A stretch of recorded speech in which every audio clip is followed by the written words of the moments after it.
Ann is with the Bar Association and is our technical assistant today. So good afternoon, everyone. My name's Jim Cooley, and I serve as chair of the Dispute Resolution Sections Committee on the future of dispute resolution in North Carolina. This program is part of the Mediation Hot Topics Roundtable discussions, which have been organized and presented by the section's Ethics and Practice Committee. And we are really thankful to that committee and its chair, Ann Anderson, who's on the line this morning, for letting us horn in on their continuing series of outstanding programs. Now, my co-moderator this morning is a familiar face to all of you. Tara Kozlowski is Executive Director of the North Carolina Dispute Resolution Commission, is a member of the Futures Committee, and is the resident expert on rules and ethical standards governing North Carolina's mediation practice. We hope you will participate in this roundtable with your questions. Just type them into the chat box, and Breanne, Shay, and I will monitor them, mostly Breanne, because I'm terrible at it. And we will get to as many of them as possible after our speakers' presentations. Now, just so you know, as you probably heard, this program is being recorded. So, Tara, will you give a brief introduction to our very distinguished presenters? Absolutely. And I want to thank you personally for joining us today. As most of you know, Colin Rule has joined us in the past. And when Jim and I started talking about AI and the development of this technology, he was the first name that popped into my head. And he willingly brought along Dr. Claire Fowler, which is fabulous because between the two of them, their resumes are so long that I could spend the next hour reading them to you. So Jim creatively put their resumes or their bios more or less in the advertisement that we sent out, so you have their full information. All I'm going to say is that Colin Rule is a pioneer in online dispute resolution and has been at the intersection of technology and dispute resolution for more than 25 years. He is the CEO of ODR.com Inc. and Resourceful Internet Solutions Inc., which are home of Mediate.com, MediateUniversity.com, Arbitrate.com, and CaseloadManager.com. I'm sure many of you have been on those websites. Dr. Claire Fowler is a practicing mediator, trainer, and teacher of dispute resolution. She is Executive Vice President and Managing Editor at Mediate.com, as well as the VP of Customer Success at ODR.com.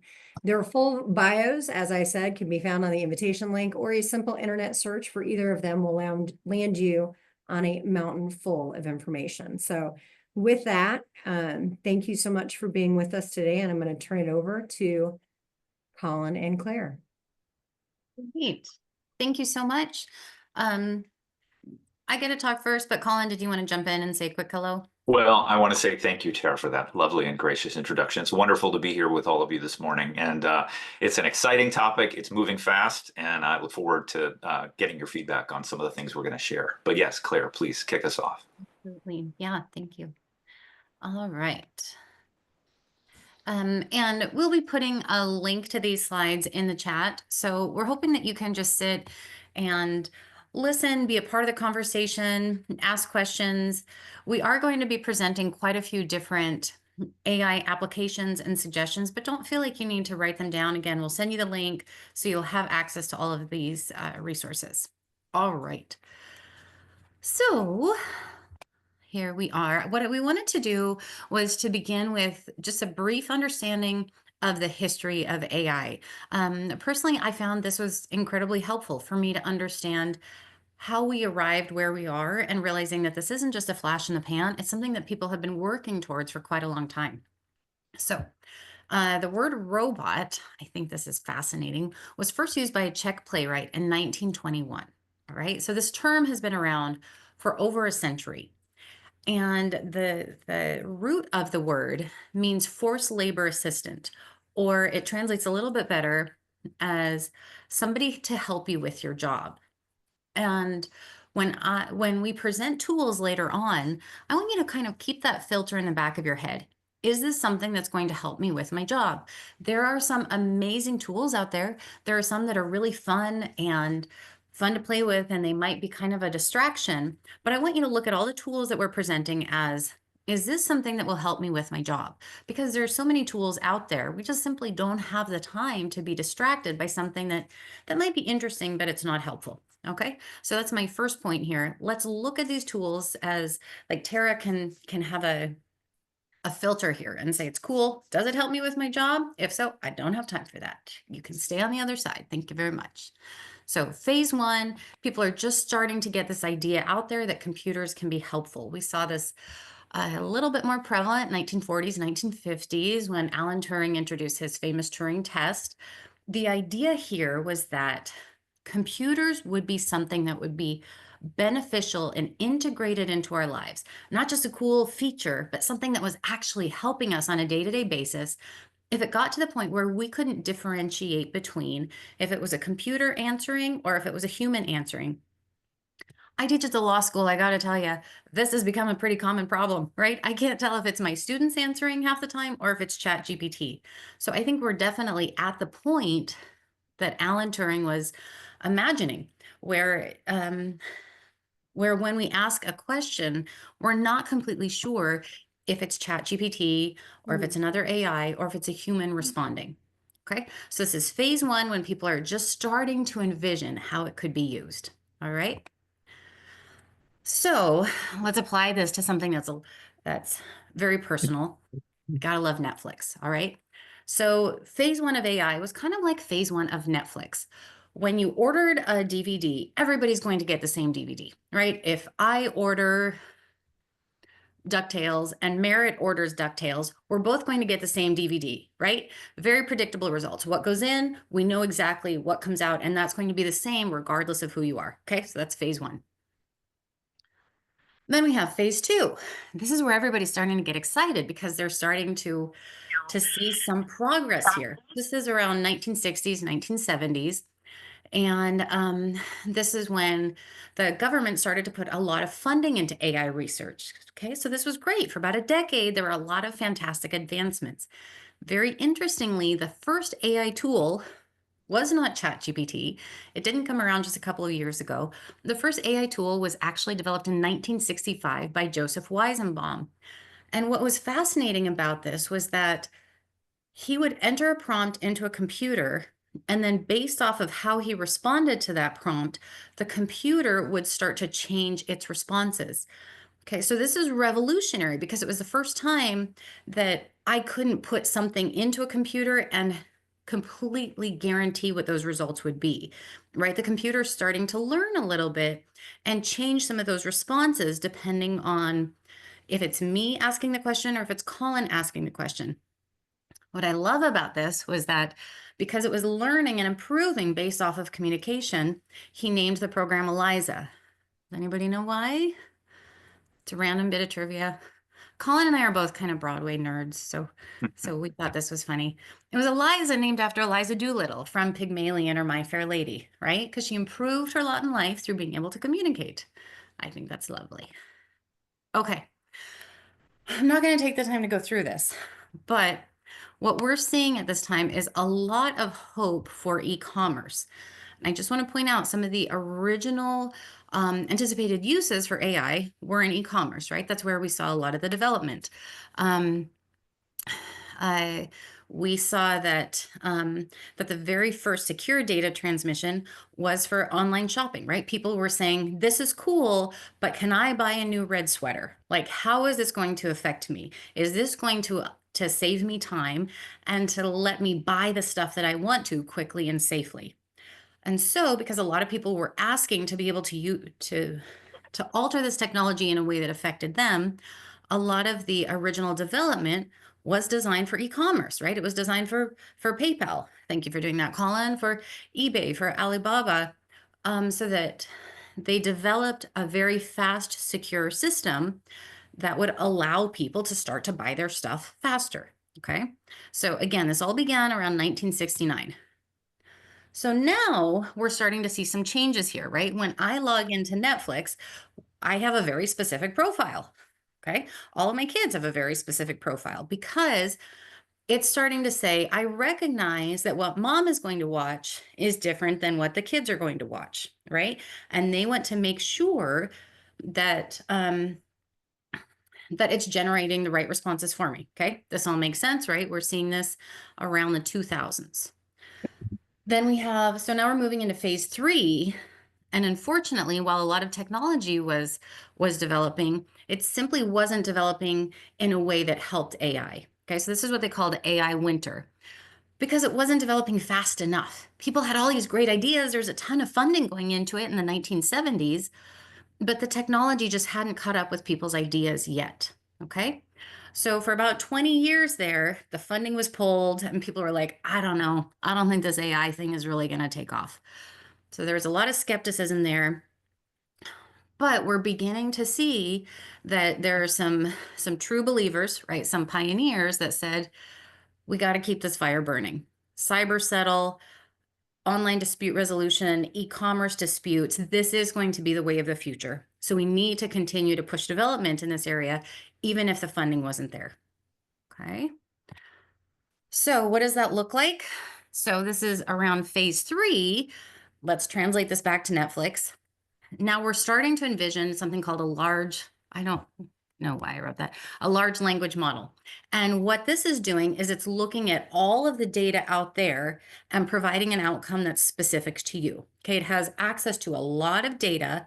And if I log into something, I'm going to get a very different result than if Colin logs into something, because it recognizes who I am. It looks at all the data out there and it's going to provide something very specific to me. Okay, this is what's starting to make AI be so fascinating, is that it knows what I like based on my history, and it knows what Colin likes based on his history, and it's going to show us a different set of results. Okay. This is an LLM, large language model. Okay. So now we get into phase 4. Now this is where we are. It's starting to get a little exciting. 2011, AI won the quiz show. Okay. I'm sure we've all seen it. It won the quiz show Jeopardy. And now people are saying, okay, there might actually be some potential here. So we see groups like Google, Microsoft, they're starting to put a bunch more funding into AI, which led to very significant strides. 2015, AlphaGo was released by Google. Google isn't seeing a lot of potential for it, says, oh, let's just release it to the people. Thank goodness they did, because then originally this was an open source, completely free AI, meaning they just wanted people to be able to use it. All right. And because it was given freely and it was so powerful, there was incredibly fast uptick. Right. We all saw that. I'll show you the numbers in a second. Okay, so this is phase 4, and we're just starting to come out of phase 4 of the development of AI, starting to move into what we call phase 5. There's a term it's known as acceptance, and that's the point where 40% of the American households have accepted something. That's when they say that this has become commonplace. Look at these numbers. It took the internet 6 years to reach that household acceptance rate, right? Where 40% of the households used it. It took AI 62 days. Okay, when ChatGPT was starting to be released to people and they could start using it, it took 62 days. The reason for this is because there was this rare thing that happened in the internet, which is what we call a double velocity, because there was a lot of hype around it, right? Everybody's talking about it. So there's a lot of excitement, but we see a lot of excitement around things, then they kind of fizzle. The reason why this one didn't fizzle is because of all the practical applications. So there's all this hype, but people are also able to say, yeah, but it saved me time. It helped me with my invoices. It helped me with my scheduling. It helped me with my intake. It helped me to develop a mediation agreement. It reminded me to follow up with my clients. And because there's all this practical application, that's why it wasn't just a flash and then a fizzle. That's why there's this continued acceptance and growth. Okay, all making sense so far? So let's get to this final phase. This is where we're at now. This is more what we call Gen AI. In other words, it's not just looking at the data and providing the data for you, but it's generating new data. And we're just starting to see this in Netflix, in case you've done some of those interactive specials, where I can watch a show and I can choose my own adventure. And Netflix is starting to realize Claire really likes happy endings. Okay. My husband, he likes the more exciting, more emotional endings. So we can have different endings to the same show based off of our profile. Okay, this is an example of Gen AI where it's starting to say, let me generate different content for different people. All right. If it can be tied back to Netflix, then I can understand it, right? That's my rule. Okay, so let's look at the market overview. What is actually happening in the AI market? Okay. Growth rate is expected to be an increased 34% when it was initially introduced 2023. Over the next decade, they're expecting a continued annual growth rate of 34%. One of the most common questions that people ask us at ODR.com is the robot going to take over my job? And let's remember, this was originally designed to assist you in your job, not take over your job. So yes, we are expecting to see a pretty significant job loss. Okay. Right now, they're anticipating over the next over the next 5 years, about a 56 million loss in jobs. But with the current development, and this isn't even anticipating what's coming down the road, right? What's going to be developed over the next few years. But just with the current need, they're also anticipating a 49 million job gain. At the moment, is this a net loss? Yeah, it is. Are we not worried about that? I'm not, because again, this development is increasing so quickly that they're creating more and more need for jobs. All right. So is this going to take over your job as an attorney or as a mediator?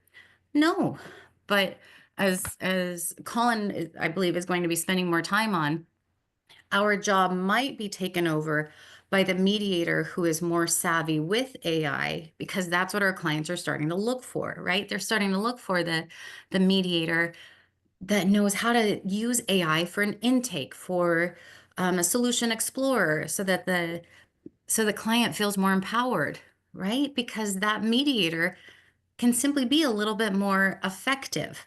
That mediator can allow the AI to do all of the data entry on the front and back end of the mediation, allowing the mediator to be a little bit more present and human in the middle of the process. Okay. So is the AI taking over our jobs? No, but it doesn't mean that we don't have to be aware of it, right? We still have to be aware of how we can integrate AI into our process. What's interesting, Colin, I think we gave this presentation, I don't know, about 2 months ago. Okay, so I came in here and updated my slide. 2 months ago, this number, the anticipated market overview by 2033 was at 1.5 trillion. It's now at 3.5. So it's just crazy how quickly this is exploding. We want to get into a couple of practical applications. Before we do that, so I just want to pause and give you all a chance to respond. I went over that really, really quickly because we want to make sure we have lots of time for the practical stuff. But what are some of your thoughts on that? Right? I had no idea until I started digging into it about how deep the roots were for AI and development, right? It kind of, to be honest, it gives me a little bit more confidence in using it now, realizing that people have been working for a century to get us to this point, right? It's not just some flash in the pan, but people have 2 generations have spent their lives developing the software that we get to benefit from now. And that makes me a little bit more excited and optimistic about using it. So I want to check in with all of you. What does that make you think? Good, scared? What do we think? I'll jump in. I'm not shy. It scares me. Does it? Okay, how It so? does. Technology baffles me. I remember sitting at my mom's kitchen table with the Apple IIe computer, learning how to use it and playing the Oregon game, right? Loved the Oregon Trail game. Yes. Right. But to Yeah. see how far it's moved, and then to talk Yeah. to my teenagers and explain to them that I didn't have an email address until I was in college, and I didn't Right. have a cell phone, until I was in my 30s, they're just like, they can't comprehend it. So Yeah. I feel like I'm watching Star Trek develop like in my lifetime, and it's just, it's amazing. And I remember the Yes. first time I sat with a friend and talked about AI and the things you can input into your phone, and it will come up with these great paragraphs and stories, and Yeah. just being blown away and just watching it progress. It's intimidating, but it's fun because it's an adventure, right? That's it, right? It's an adventure. It's one of those where it's coming, whether we like it or not. So yeah, so I think we get to choose. Are we seeing it as an adventure or something that's terrifying that we're just going to avoid? You know, Tara, in response to what you said, I do think that we're all digital immigrants.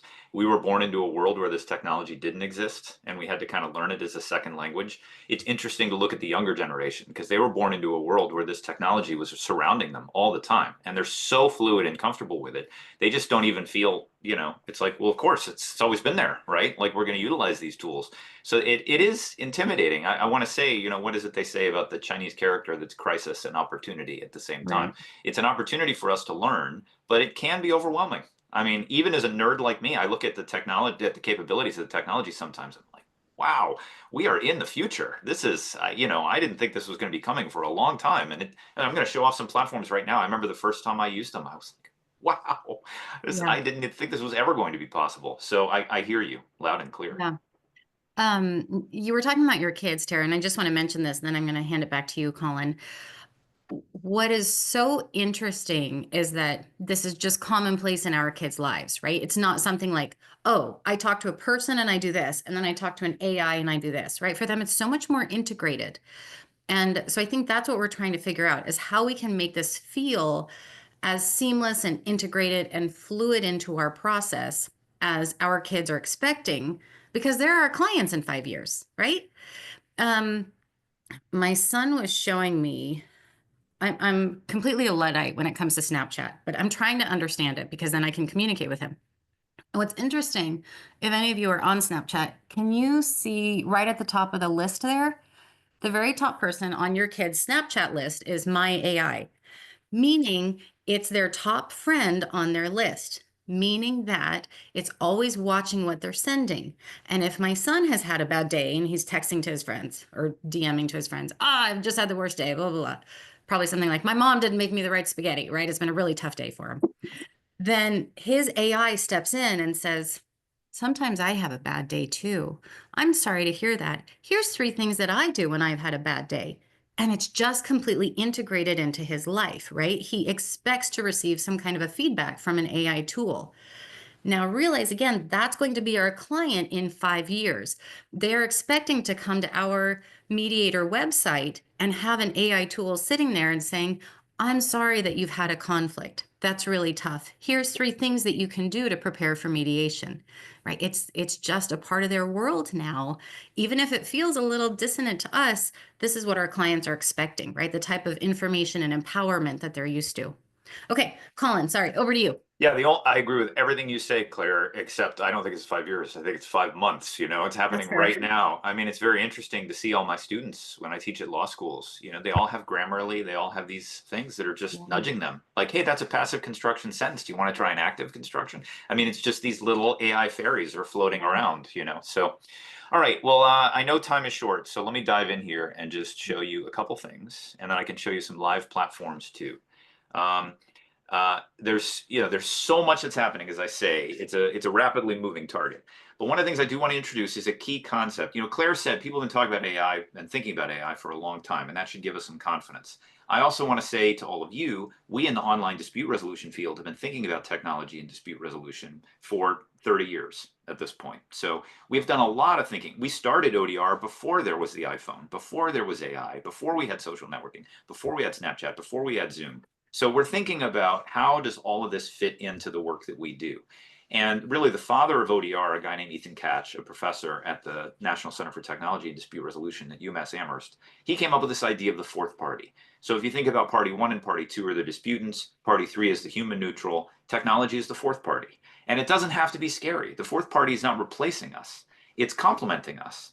As I've actually heard a keynote where someone said, AI is going to make us superheroes because we're going to be able to do things that used to take a lot of time and a lot of energy. We're going to be able to do them very quickly so we can focus on the human side of the dispute. So there are a lot of things that we ask the 4th party to do today. in terms of filling out an intake form on our website or processing our payments. Very few of us want to go back to the days of the ka-chunk with the carbons and, calling people on the phone to see when they can meet and trying to get them to come into the office. So all of these things, notifications, document management, scheduling, even structuring and assisting the negotiation, this is pretty commonplace these days. It doesn't sound like science fiction, but all of this did sound like science fiction 20 years ago. But the question is, what is the fourth party going to do tomorrow? Is it going to help us do research and evaluate our cases and coach our parties and nudge them, reframe with them, understand their BATNAs and their WATNAs and their ZOPAs, enforcing our outcomes, drafting our documents, and maybe even, and again, this is getting a little further out, having agents negotiate resolutions on our behalf. So we can give all the information to a software agent, and it'll go off and get a resolution and come back and say, hey, is this good enough? So all of these things are coming, and this sounds like science fiction, but as I said, everything on the prior slide sounded like science fiction 20 years ago. So the thing I want to emphasize is these are just tools for the toolbox. I think mediators felt this way when the word processor was introduced. Mediators felt this way when the internet was introduced. And what we did was we integrated those tools in our toolbox and we evolved our practice. And that's just what we're doing now. AIs won't do anything that we won't tell them to do. And as Claire talked about, AI is very simple. Essentially what it does is it looks at a bunch of data, it finds patterns, and then when you bring in a new case, it applies those patterns and it predicts a result. That's what AI does. It's done that for decades. But what's changing is now the power of computers and our ability to store enormous amounts of information. So now we have these LLMs. And essentially what LLMs are doing is just predicting the next word. It's the same thing. It's a neural network, which is a kind of AI that predicts the next word in a chain.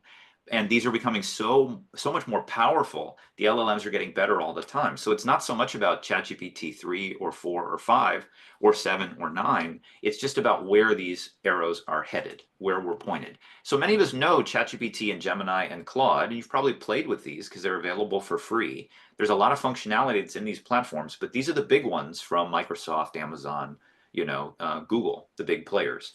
But what's also really exciting is all these open source ones. And you might have been hearing some of the buzz lately about DeepSeek, which is an AI that just came out of China, which at very low cost replicated almost all of the high quality AI LLM functionality of the big players.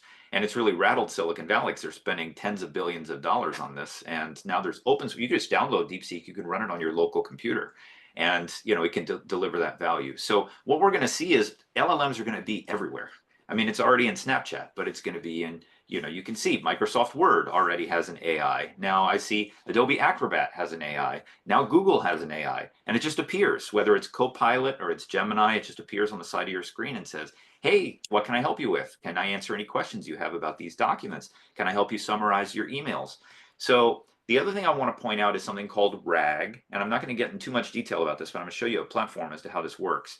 It's called Retrieval Augmented Generation. So this is where you're not just using the off-the-shelf LLM like Gemini or ChatGPT, you're training it on your data. So it particularly has expertise in the things that you care about, okay? And there are lots of examples. Again, these are open source platforms like LlamaIndex and LangChain. You don't need to know about these unless you have a nerd that you want to have come in and help you build some stuff. But the thing is, it's all free. And when you build these RAG LLMs, you can train it on the content that's important to you, okay? So this is an example of a platform called NotebookLM. And let me actually show you a live screen share just for a second, so I can show you some of these tools in action. So here, the first thing I'll show you is essentially NotebookLM. And NotebookLM is a product from Google. It's free, and it is a RAG LLM. So you can upload whatever documents you want, whatever PDFs you want. I just dragged this in. This is something I wrote for ODR.com. And then when I ask a question, what capabilities does ODR.com have? And I even misspelled it, capabilities. It will actually go and look at the information I have provided to NotebookLM, and it will give me an answer based on that information. So you can see here, it's provided an answer to the question that I asked. Now, it might not know that. If I just went to generic Gemini or I went to generic ChatGPT and asked this question, it wouldn't have all of that detail. But because I've uploaded the information, it can answer the question very specifically based on the information that I provided. Now, you might know that NotebookLM has a very amazing functionality where you can generate a podcast. So you can upload a bunch of documents and then have two AI generated people discuss the things you've uploaded. And we do that at Mediate.com. We often will put a couple articles into and generate a podcast, because originally this was intended to help people learn things. So you could upload some complicated information, generate this podcast, and get a 12-minute distillation. So this is one free tool. I'd also like to share that AAA has announced today, this is freely available if you go to the AAA website, the AAAI Chatbook Case Prep application. So essentially, when you come in, you have to accept the terms and conditions. But they have uploaded a bunch of articles about arbitration cases into this platform. And you can ask it a question like, how can I prepare for an arbitration? And you hit send. And in essence, this RAG LLM will take your question, it will analyze it, and then it will provide a response. And the beauty of this platform also, it gives you this advice, but then it shows you the sources that it's pulled the information from. And then you can click and you can see the source material in the right-hand window, you know, all of the articles that it's utilized to deliver this response to you. So you can see here, this is case preparation and presentation from a book by Grenig and Scanza, and it will show you actually the pages from the book here that it's used to pull that response. And you can do the same with this source here. So that's another use of RAG LLM. Now, this is a platform that our partner in Australia has built, and this is an intake process using LLMs. So you can say, I am being harassed at work. And this platform called Hear Me Out will analyze your question, and then it will try to triage you into the appropriate redress process. So it says, I'm sorry to hear this. Complaints can take time to process. If you need immediate support, there are options available. But if you'd like to continue with lodging a complaint, type yes. And if you type yes, it actually has indexes to all of the different resources that can be available to someone who's experiencing this problem. And the LLM will go through, look at all those resources, and then deliver a response to the party. So you can imagine this could be an initial intake for someone who's experiencing an issue. They don't really know where to go. They don't know what options are available to them, but they can come to this platform and in natural text, enter the details about their situation. And then what it will do is it will prepare a response that says, okay, here are some bodies where you can lodge a complaint. Here's all of them. And then down here, there's actually links to the complaint form for all of these different options. And when you click, you go to that website. Now, I want to go back to my slides, and there's only so much we can do within the permutations of this meeting. I am a big fan of ChatGPT. I love ChatGPT. I think Claude and Gemini and ChatGPT do things slightly differently. And it is possible to build a RAG LLM in ChatGPT. But one of the features that I love about ChatGPT is something called Canvas. And if you put /Canvas, and then you say mediator opening statement, essentially, instead of giving you a chat response, it puts you into a different interface, which actually is like a Google Doc. It lets you edit the output that it generates. So you can come in and you can change some of the words here. Like you could say Colin's opening statement or something like that. So this is ChatGPT. I've asked it to generate a draft mediator opening statement, and it's finishing that here. And then, as I said, I can go and I can edit this. I actually do an exercise in my ODR class with law schools where I used to ask my students to come in and write essentially an opening statement for a simulation that I gave them. Then I changed it and I say, now I want you to use an AI to generate an opening statement, and let's look at all of the prompts that we use to generate that opening statement. So as I say, I can log in here and say from Colin, like I can edit this like I would a Google Doc. But one of the things that I can do down here is I can say, update the opening statement to address two parties named Bob and Susan. And then I can hit enter. And then what you'll see is it will actually go through this document and rewrite it and update it the way that I've requested that be updated. So you see now the opening statement says, thank you, Bob and Susan, for being here and for your willingness to engage in this process. And it'll use the names that I've provided. So again, the thing that's interesting about that exercise is the opening statements that my students generated just from themselves in the class, you know, they were all over the map. Some of them were better, some of them were worse. I would criticize some of the choices that they made. Sometimes they would go too fast to evidence. The mediator would sort of take an evaluative position, so I'd have to talk to them about that. But when they started to use the LLMs to generate their opening statements, and they can edit it, it's not like they just have to show exactly what the LLM generated. They were much higher quality. They were much better because they actually could benefit from the expertise of the LLM. So I can show you more tools. One other thing that Claire and I would like to share is we have a resource, odr.com/AI, which is a collaborative Google Doc with resources for mediators who are using artificial intelligence in mediation. There's lots in here, lots of prompts, lots of suggested platforms. It's freely available.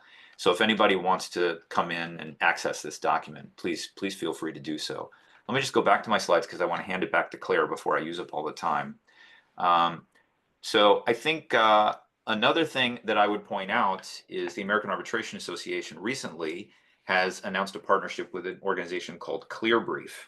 And this is now provided to all of the arbitrators at AAA. And essentially what it allows you to do is inside a Word doc, you have this embedded ClearBrief tool, and you can upload source documentation about the case.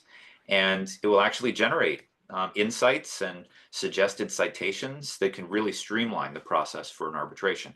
I think we're going to see more use of tools like this.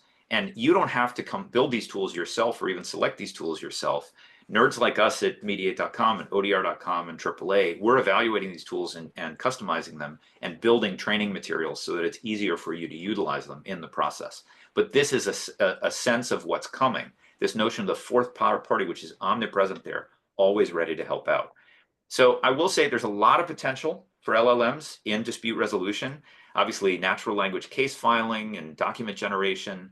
Panelist assignment is really helpful. LLMs can read everybody's bios and assign the right neutral to the right case. Tone monitoring, reframing. And if you have a case with lots and lots of evidence, to be able to say, okay, summarize this evidence, create a timeline. You know, what are the arguments from each side? And LLM does a very good job doing that. And it doesn't hallucinate because it actually has the source material that it's drawing from. So there are a lot of benefits, right, that are coming, but there are many challenges too. And we can talk about that when we talk about some of the ethical dilemmas with the use of these tools. Obviously, privacy and data security is very important. And, you know, our parties might not be comfortable with these tools. We always have to check with them and be transparent about the use of these tools. But as Claire said, our parties are going to be using these tools in every area of their lives. It's going to be in their email client. It's going to be in their Word, you know, and Excel files. It's going to be in their Snapchat. So they're going to expect to be able to draw upon these tools in the work that they do with us. And that's why it's important for us to think about how we can ethically build our own tools within the guardrails, ethical guardrails of our practice, but make them available to help our parties find resolution. So why don't I stop there, Claire? I'm sorry if I took too much time. I do see there's a hand, but we could do that. You want to talk to Sam first? Yeah. Before we... So Sam, what did you want to say? Hi. I just wanted to ask whether you can use these tools to generate options to resolve disputes. Absolutely. When your parties are at impasse and they can't think of anything other than yes and no. And so and the other thing is the ethical aspect of relying on the artificial intelligence of generating that and seeming to provide some sort of imprimatur that this is the right thing to do. Yeah. Resolving a dispute between neighbors over a barking dog. Brilliant. Yeah. So I think that's one of the best uses of LLM is idea generation. Okay. And I think it's a very interesting thing to think about how ideas provided by the fourth party are different than ideas provided by the third party. Claire has trained, how many thousands of mediators have you trained? And one of the things that we talk about is, you know, the mediator shouldn't come into the room and say, I've seen 100 of these, let me tell you what you should do. Okay. Because then the parties don't own the outcome. But if a fourth party says, well, here's some ideas, right? I mean, the fourth party doesn't have any feelings to be hurt. If you can say, well, you know, look, I put it into ChatGPT and here are the things they talked about: identifying the cause of the barking, agreeing on a plan for reducing barking, bringing the dog indoors during certain hours, soundproofing and environmental adjustments, community or HOA guidelines. Like, do any of this resonate with you? And I think the parties can say, no, this isn't the issue at all. I don't have a problem with the dog. With a real issue is this, and then they can ignore it. So there's a very interesting aspect with how the fourth party can put ideas on the table that the mediator and the parties can use or discard. And I think trying to figure out the right way to do that. I will say, you don't want to go into ChatGPT and say, there is a dispute over a barking dog at this address between these people. What are some solutions? Because that violates the confidentiality of the process. But to be able to ask a generic question like this, you're not violating the confidentiality of the parties. You're generating ideas that are grist for the conversation in the room. So Claire, what do you think about that as well? I want to underscore what Colin just said there, because I think you nuanced it so well, but this is what makes people who can use AI well brilliant, is saying, what are some ideas? If instead you ask the question, what should I do? And then you're presenting it to your clients as, this is the wise choice. That's where we're starting to cross some ethical boundaries, right? Because now we're asking the robot for advice, right? Now the human isn't in charge, and they might feel a little bit pressured. This is where we start to cross that boundary of, is this UPL, right? Is this now the unauthorized practice of law, because the AI is looking at the facts of the case and making a determination, right? Now we've stepped into that evaluative role. So mimic, just try to channel Colin as you're doing this, right? Try to do what Colin just did there by saying, what are some ideas? Give me 5 suggestions. What are 4 other solutions that have worked for other people in this situation? And then you're presenting those to the clients. And even if they say no to all of them, it's still letting them know there are some other options here, right? We're not at a complete impasse. We have resources. We can keep trying until we find the right one. So yeah, thank you. Thank you. All right, I think. Can I jump in Anne, real quick on that one? please, Sorry yeah, to interrupt Please, you. Tara. I had to find my unmute button. So one thing that we have to consider is that while this technology is fabulous and can be used in different facets of mediation, we also have to, for those of you who are certified under the commission, you have to comply with the standards. So we've got a few things that could potentially impact using AI in a mediation. And one of those is standard 5, where it does not allow a mediator to express their opinion as to how the case should be resolved, right? Good. So it's tricky, because I think that there's a fine line on, okay, the parties using AI to look at options is a great resource, or the mediator using AI to find those potential options or suggestions is a great way to ask the questions to get the parties to think about it. But I think the mediator attorney who is presenting that information to the parties, saying, hey, here's how we can solve this, crosses that line. So it's going to be very tricky, and it's definitely not a bright line that we're going to have to follow. I just want to kind of throw that out there to keep that in mind. Yeah, thank you. Go ahead. Tara, I'll say Claire and I were just at a conference on access to justice in Phoenix last week before, and it was a hot topic. There were lots of judges and legal ethicists, and people saying, "Well, how can we regulate the use of AI within the justice system, within dispute resolution?" And one of the panelists stood up and said, our indications are our parties are using this technology all the time. We have people coming into courts that said, I asked ChatGPT what the next step in my case should be. So even if we are reluctant and hesitant about the use of these tools, and that's very appropriate for us to think about, what is the ethical use of these tools within our processes? Our parties are going to be using them. Our parties are going to be going into ChatGPT and Gemini and saying, what are resolutions to a barking dog dispute? What can I do about my landlord wanting to hold on my security deposit? So I think, I'm not saying that means we should just blithely rush into this and not be thoughtful about it. But I think Claire's point is well taken. The storm is here, and our parties are already using these tools, and we need to think about, if we don't provide them within the context of our processes that we design, and we know that these tools are ethical and they're not violating our requirements around confidentiality. If we just say, well, we're not going to use AI, well, then the parties are going to go use tools that are not confidential, that are not built for dispute resolution. So I think that's another reason why we need to be proactive in engaging with this. I think hesitancy is warranted, but too much hesitancy will create more problems than not being forward thinking about it. That's my 2 cents. Claire, I don't know if you agree. We have 2 more sets of slides. The first set is on ethics, and then it's on practical tools that we have vetted and recommend. So let me pull those up now, but let's have those be more of a discussion piece. right? I think it's a good idea. I can do the ethics piece in 30 seconds. Should I just do Sure. that really quickly? Go for it. Let me do that very quickly so we can talk about it. I think what Hey, essentially, Colin, while you're yes, doing please, that, Jim. we've got questions about talking a little bit more about confidentiality and Mhm. Great. also speaking to the rumors that the AI products give false information, Yep. Yes, like let's qualifications and address so both forth. of those.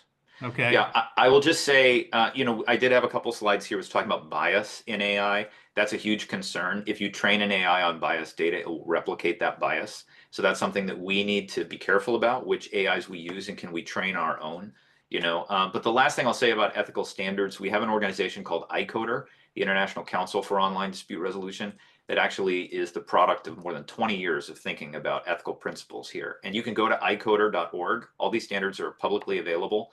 And you can see that confidentiality is a key component of that, but also accessibility and competence and fairness. So there's a lot of theory that's been developed in the field that back up these ethical principles. But one of the things I'll say is we thought a lot about ethical principles for mediators and arbitrators, but we also need to think about ethical principles for the software platform builders themselves, because there are ways to build bias into the software. So let me very quickly, Jim, address the 2 points that you raised.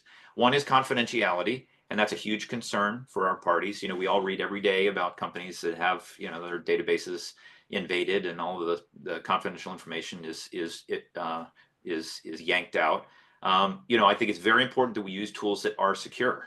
One of the things that I worry about in the field is we talk a lot about confidentiality and respecting the confidentiality of our parties, but we use email with our parties for sensitive information. And email is not secure. It's communicated over the internet in unencrypted form. And people's email can get stored a bunch of different places on their watch and at their server at work. And, so that's something that I do worry about. But we in the field need to think aggressively about how we can live up to our ethical obligations around privacy and confidentiality and security. And those are all related, but they're slightly different. And one of the ways that we can do that is by using tools that have been built with security in mind. And this isn't an ad for ODR.com, but we have a full-time chief information security officer. Our communications channels are protected and encrypted and only available to certain parties. So, it doesn't have to be ODR.com. There could be other ways to engage in that secure communication. But this is going to be one of the top concerns that our parties have.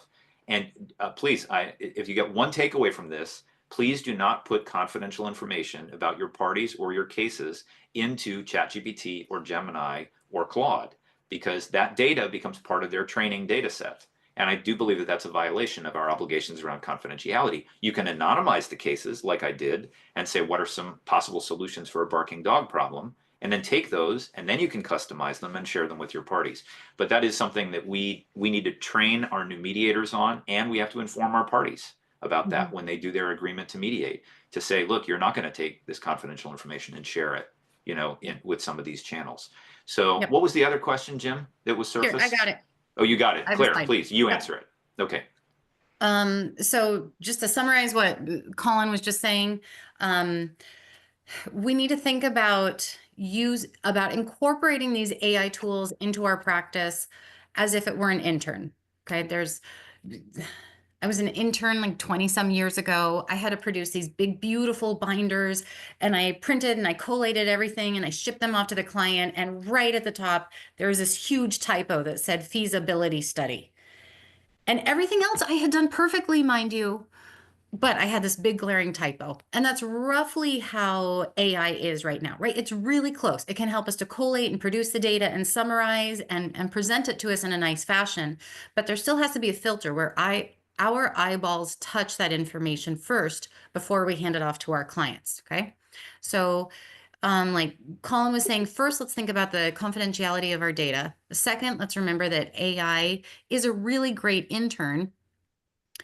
Third, let's remember that AI can do a great job at assembling and procuring documents and summarizing data for us. But personally, I still want to make sure that there's that touch point where clients know that I'm accessible for anything that's vulnerable or emotional, right? I really like them coming into an AI intake, but there still has to be a way that they can reach me, right? The human. Okay, I want to hit on a couple of other concerns that you brought up. I'll do this in about 1 minute and then we'll look at tools. You were talking about the importance of confidentiality. So I like to think about it as I have this line right here above my computer. Okay. You can't see it, but my computer is right here. And if I am keeping all of my clients' information below that line, then I am abiding by my ethical duty and responsibility to keep my clients' data safe. So if it's an AI that I have pulled below this line, then I'm okay. So if I have downloaded an AI, if I am using a tool that is sitting here on my computer and I'm using that to analyze and to summarize my client's data here, I'm doing okay. If instead I'm using an AI tool that's up in the cloud where I have to upload something and I'm pushing my client's data up here, then I'm exposing it and I've done wrong by my clients at that point. Okay. So just try to think about that. There's this silver line above your computer. Make sure that we protect our clients' data by keeping everything safe down here instead of uploading it into an AI that lives in the cloud. All right, hopefully that's the image that I can remember. Okay, another image that's really helpful for me as we look at the standards. So Colin just mentioned the iCoder standards. I've also been working with International Bar Association and JAMS. We got to do some work with AAA, just understanding what the guidelines were for when we can use AI in our process. Here's the quick summary. Yes, this is rough and dirty and it's a picture of a dog bone, but this way you won't forget it. The rough standards say we can add AI to the beginning of the process. Things like scheduling, marketing, intake, all of that, the standards are pretty comfortable saying, yeah, you can use AI at the beginning. At the end of your mediation process, things like invoicing, sending out surveys, ongoing engagement, making sure that they've paid, sending out reminders that they need to pay you. All of that at the end of the mediation process, sure. So we can add AI to the ends of the dog bone of your mediation practice. But that middle, we've got to be much more protective, right? That's where we kind of want things to stay the same as much as possible, unless we have their explicit permission. Something like what Colin just did, where clients are at loggerheads and they're stuck, and we say, you know what, is it okay if we ask ChatGPT for 5 suggestions on this, right? And then we have their buy-in, then they know that we're not disrupting the middle of that process. So that's, to summarize really briefly, that's what the major organizations are saying right now is the level of acceptability for where we can add AI. Happy to go into more details about that. I just want to make sure we hit on these suggestions first. Again, you have all of these you have all of these slides in your chat. Let's just go over some of these. So I broke the mediation process down into these 8 steps just because that works for my brain. So I can think about, okay, at the beginning of the process, I have marketing. It's where I can use ChatGPT. I can use it to create some graphics. I'm going to show you examples of these in just a second. I can use it for intake, things like that AAA AI that Colin was just showing us. Scheduling, I use Trevor quite a bit. I think it's great. And statements. In the middle of the meeting, though, this is where we want to be a little bit more careful and make sure that we are asking our clients permission before using some of these. These are like decision trees, sentiment analysis. I'll show you these examples in just a second. And then at the end of the process, this is where we can start to add AI in again. Things like Invoicer.ai, that's a really fun invoicing tool. Using ODR.com for surveys, that ongoing engagement, and Crystal Knows. So I have all of these pulled up. Let me show you what they look like. There we go. Okay, so, oh yeah, that's my reminder to make sure we reviewed the standards. All right, let's look at the very beginning, let's say we're marketing. And let's say I'm really excited. Colin and I are going to create a new mediation firm. It's CNC Mediation. So this is where it makes sense for me to use AI, right? I'm completely stuck. So I might go into AI and say something like, we're going to do, oh, I even misspelled mediation. For a peaceful mediation firm named CNC, I want something that just feels nice and peaceful. So it gives me a bunch of suggestions. I say, oh, that's cool, but I want an actual logo. So then it gives me an example of a logo. I can come in and ask for lots of changes. Change the green to a pink or add more water underneath it. Okay, so this is a great example of where we can use AI and I'm not exposing my client's data, right? That makes sense. Then we can also use AI for scheduling. This is the one I use. It's called Trevor. I love it. It connects up with my calendar, and I can put all of my tasks in here. And Trevor has asked me a few questions in the beginning. It knows that I like to hit all the heavy, hard stuff in the morning. Okay. So everything that's going to take up a lot of my brain power, it does early in the morning. Then it schedules these little 5-minute breaks in between. So at the end of the day, I don't feel completely drained. So Trevor's just an example. It's something I really like. Let me tell you about Clara as well. So Clara is the other one here. It's another scheduling tool. This is great. If Colin sends me an email and says something like, "Hey, Clara, you free for a meeting next Monday at 9?" I've given Clara access to my email and my calendar. You don't want to do this unless you really trust the product. Okay. That's why you want to go to something like odr.com/AI and see if it's one of those products that we vetted and we trust. But Clara reviews that email, looks at my calendar, says, "Yeah, Claire's free next Monday at 9. I give it approval, and then it can send out a calendar invite for both of us. So isn't that lovely? Right? That's an assistant that just probably saved me 10 minutes of time. I love that. Anything that can save me time like that is beautiful. Okay, there's just a couple more I want to show you that are kind of fun. There's 2 more I'll show you. Morphcast. If you haven't heard of this, this is a little crazy. Okay, Morphcast. This is a free Zoom app. So you can go to Zoom right now and you can download this. This is why you got to be really careful about what you're using in the middle of the mediation process, because I know some mediators are already using this and it's kind of crossing a line, I think. Okay, so Morphcast, I can add this right now, and it looks at my clients and it gives me real-time feedback about how they're doing, because you're just little boxes and I'm missing some of those micro expressions, changes in your vocabulary, changes in your tonality.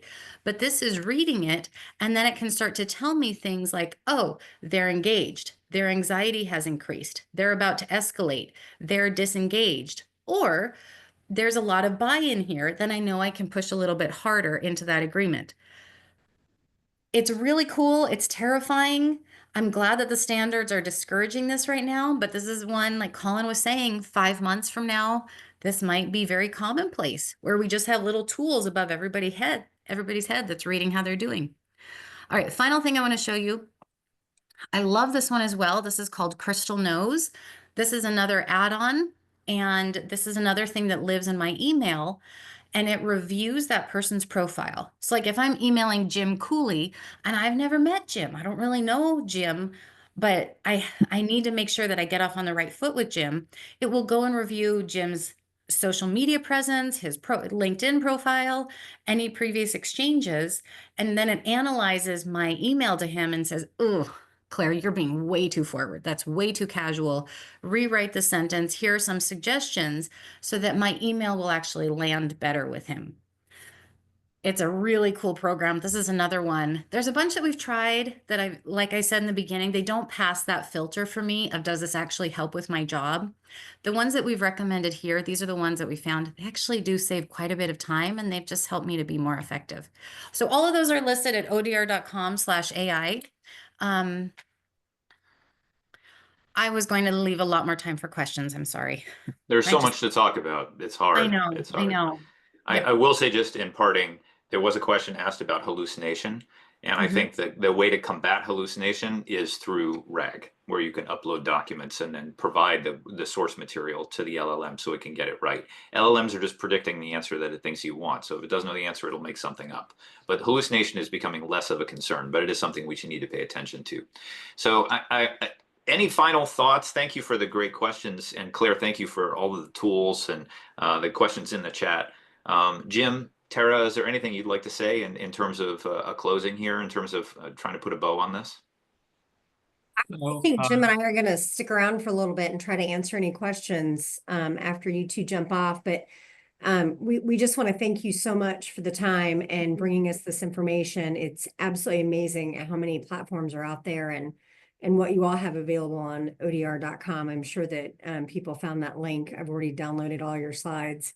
Oh, good. So we'll try to make those readily available. I mean, it's just brilliant information. We're truly grateful. Great. Jim, is there anything you want to throw in? Hey, Colin, or Claire, one question. There are some, speaking of the middle part of the dog bone here, Yeah. to use Claire's, analogy. There have been some programs that I'm familiar with, Smart Settle and Smart Settle Infinity, for example, Yep. that you didn't mention today, but I'm wondering if you could give a quick, is it something we need to know about now in terms of learning how to utilize this kind of multi-issue settlement tool? Well, I love Smart Settle. Ernie Theussen's a good friend, and I've watched the evolution of that platform over many years. It's interesting because Smart Settle was kind of like AI before there was AI. I mean, it's not truly AI the way we're talking about it, like machine learning. But I've seen people use Smart Settle to gain insight into their negotiations. I don't know how many of you have used like John Landy's Lyra framework or decision analysis, like Marjorie Aaron has talked about. There are some real insights that can be gleaned working with your parties, thinking through their different negotiating positions. And I could go on and on about Smart Settle and how cool it is, because it does help people get over what they call the Nash equilibrium, where two negotiators can't find a better outcome. The better outcome is out there, but they can't get there through exchanging offers. And Yeah. Smart Settle does really cool math to help people find those insights in their negotiation. But again, you can go check it out at smartsettle.com. I think it's another tool for the toolbox. And I think a lot of this LLM work, in a sense, it's so powerful that some of the prior tools like Smart Settle are a little bit more complicated. I think the mediator and the parties have to do more of the elbow grease to get value out of the tool. LLMs, you just throw in the data and it sort of generates insights. It doesn't take a lot of work. But I appreciate you raising that, Jim. And if you go to odr.info, which is the website of the National Center for Technology and Dispute Resolution, there's a list of ODR platforms there, and there's more than 200 around the world. Some of them are very innovative and very cool. There's one called Next Level Mediation that I personally think is amazing. And they're integrating AI and mathematical tools in different ways. So please be open to experimenting with tools and figuring out which things you want to put in your toolbox. I go to Home Depot, I want to buy everything, but I can't afford it. So if you get 3 or 4 tools that you really like that work with your parties, that could be one of your signature value adds. So I appreciate you raising Smart Settle, Jim. Well, Colin and Claire, we so appreciate your being with us today. I don't know about the crowd, but I'm feeling some information overload. And Sorry. so it's We really hit you with the good. fire hose today. It's really, really good that we're going to have the opportunity to think about this and explore it in the future. And so thank you all so much. I know you need to drop off and do some other things. Tara and I are going to stay around for those people who want to continue to talk about this or ask questions of the Luddite here and the expert in Tara. We'll be online for a while, but thank you all very much for you and Claire for being with us. Thanks, Thank you everyone. so much. Thank And you Keep so in much. touch. All right. exactly. We encourage you to keep in touch because this is changing every day. So We'll get through it together.